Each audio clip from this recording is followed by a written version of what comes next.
My name is Ethan. I was just 10 years old when I moved to Willow Creek, a quiet town in the heart of Pennsylvania. My father had found a new job there, and we shifted from the noisy life of New York City to this peaceful neighborhood with tree-lined streets and friendly neighbors. I remember the first day at my new school, Oakridge Elementary. Everything felt different. The smell of freshly polished floors, the warm sunshine spilling through the tall windows, and the sound of laughter echoing through the hallway. I felt like a stranger walking into someone else's dream. As I stood near the class entrance, nervous and unsure, someone tapped me on the shoulder. I turned around to see a girl with a ponytail, glasses slightly sliding off her nose, and the brightest smile I had ever seen. She said, "Hi, are you new? I'm Mia." Her voice was gentle, and there was something about her presence that made my heart feel less heavy. I nodded. "Yeah, I'm Ethan." "Come on," she said. "I'll show you around." That was the beginning. For weeks, Mia became my guide. She showed me the best lunch tables, which library corners had hidden comic books, and which trees gave the most shade during recess. We became partners in every class activity, from science projects to group presentations. But it wasn't just school stuff. Mia and I talked about everything: our favorite cartoons, dreams of visiting space, and even silly questions like whether cats understand human language. One day, during an art competition, we had to draw our favorite memory. I drew a tree with two kids sitting under it, one with glasses and a ponytail, the other holding a comic book. When the teacher asked what it was, I said, "That's me and Mia, under the big oak tree. That's my favorite memory." Everyone awed, and Mia turned red. Later that day, she gave me a folded piece of paper. Inside was a tiny drawing of the same tree, this time with two birds sitting on a branch. "I like that memory too," she said softly. From that moment on, something felt different. Not in a grown-up way, but in a warm, simple way that only kids can feel. Like the kind of joy when you find your favorite candy in your lunchbox, or when your favorite team wins the school match. I didn't know it then, but that was my very first experience of what people call love. Time passed, seasons changed, and Mia and I grew closer. We walked home from school together, shared snacks, and even had a friendship box where we kept little notes, stickers, and memories. But just when everything felt perfect, something unexpected happened. At the end of 5th grade, my dad got transferred again. We were moving. Leaving Willow Creek felt like packing away a piece of my own heart. I still remember the evening before we moved. The sky was painted with soft shades of orange and pink, and the streets looked quieter than usual. Mia and I sat under the oak tree, our favorite place. We didn't say much at first. Sometimes silence speaks louder than words. After a while, she handed me a small envelope. On the front, it said, "For when you miss me." Inside, there was a hand-drawn picture of the two of us, laughing under the tree, and a note that read, "Even if you're far, I'll still be your best friend. Promise?" I looked at her and smiled. Promise. Moving to Chicago was hard. New school, new people, and a completely different rhythm of life. But even as I tried to adjust, Mia was always there, in my thoughts, and later, in my letters. Yes, letters. In a world full of text messages and emails, we chose the old-fashioned way. Once every 2 weeks, a new envelope would arrive, written in Mia's neat handwriting with tiny doodles in the corners. She would tell me about how our favorite librarian, Mrs. Phillips, still wore sunflower earrings, and how our oak tree now had a wooden bench beside it, carved by the 6th grade woodshop class.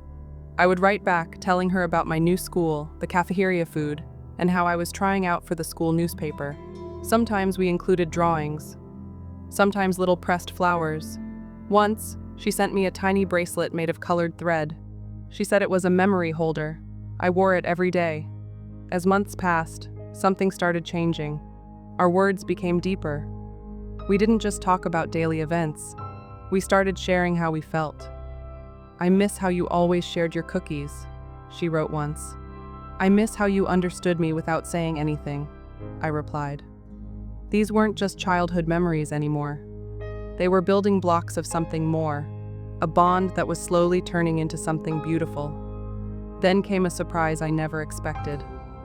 One day, in the middle of 8th grade, my dad announced, "Ethan, there's a new opening back in Willow Creek. I've applied for a transfer." My heart skipped a beat. A few weeks later, it was confirmed. We were going back. The day we drove into Willow Creek again, everything looked familiar, yet slightly older. The roads, the shops, the smell of the breeze. It all felt like a dream I was stepping back into. And then, at Oakridge Park, under the same oak tree, stood Mia. She hadn't changed much. Still the same ponytail, still those bright eyes. But she was taller now, and her smile, that same smile that had once made me feel less alone. I walked toward her slowly, unsure of what to say. "You came back," she said quietly. "I kept the promise," I replied. And just like that, without drama, without anything dramatic, we picked up right where we left off. That evening we sat again, under the oak tree. No words were needed. Two hearts reconnected by time, distance, and something much bigger than both.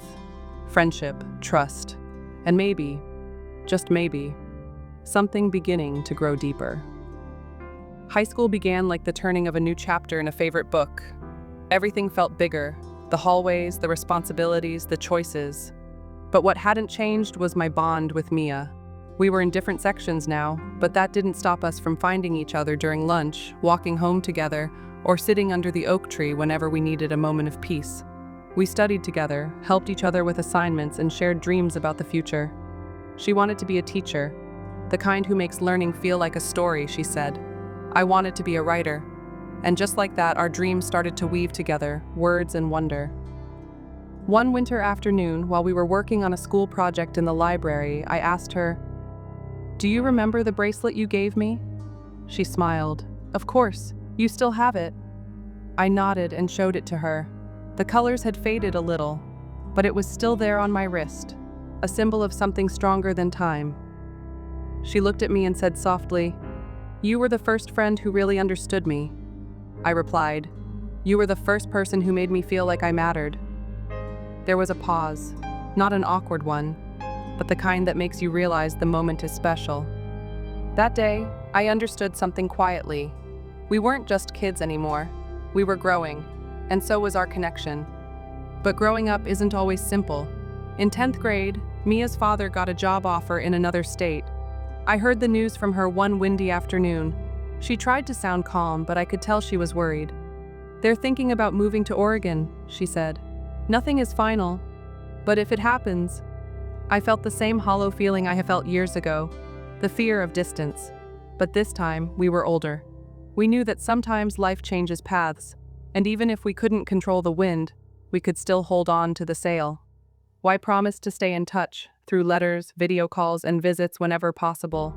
But before any decision was made, something beautiful happened. Our school arranged a storytelling competition, moments that shaped me.